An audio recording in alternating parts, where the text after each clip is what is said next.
In the United States, the 4th of July is a huge celebration for most of Americans.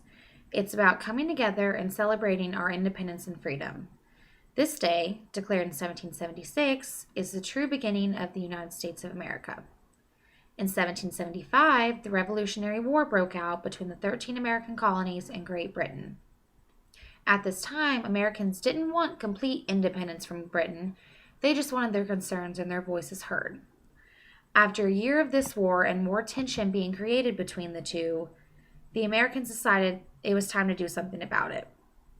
On July 2nd, 1776, the representatives from the colonies that made up America waited on a resolution that would declare their independence from Great Britain. 2 days later, they adopted the Declaration of Independence. This declaration contained 3 sections: a general statement of natural rights theory and the purpose of government, a list of grievances against the British king, and the Declaration of Independence from England. This article is what America as a nation is based on. Freedom from Great Britain allowed America to establish political legitimacy according to what the people wanted and what they thought was best for them. These rights were based on the laws of nature and of nature's God.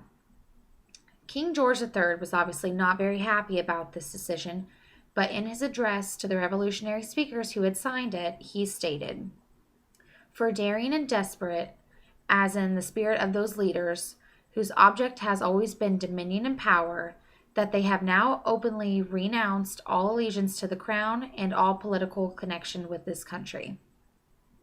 In the early years of celebrating independence, some colonists actually celebrated by holding mock funerals for King George III as a way of symbolizing the end of his reign on the American colonies. Every year when this day rolls around, people celebrate by blowing off fireworks, having big barbecues and bonfires with family and friends, or going to watch huge parades that their cities may hold.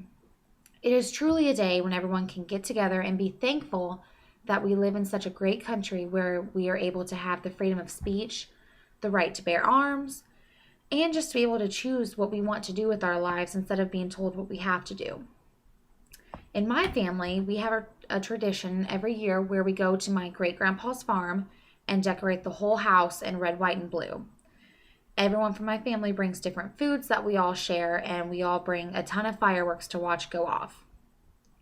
It's at such a great location because it is near the Ohio River, and I'm able to look across all the cornfields and just watch fireworks that everyone is blowing off around the city. I know in my family, everyone dresses really patriotic in their red, white, and blue, and I love seeing other people dress that way too. It's just great seeing this kind of celebration and enthusiasm that everyone can participate in. It's a wonderful thing to see. 239 years ago, brave men declared and fought for what they thought was best for this country. And without them, we would not live the kind of lives that we do today.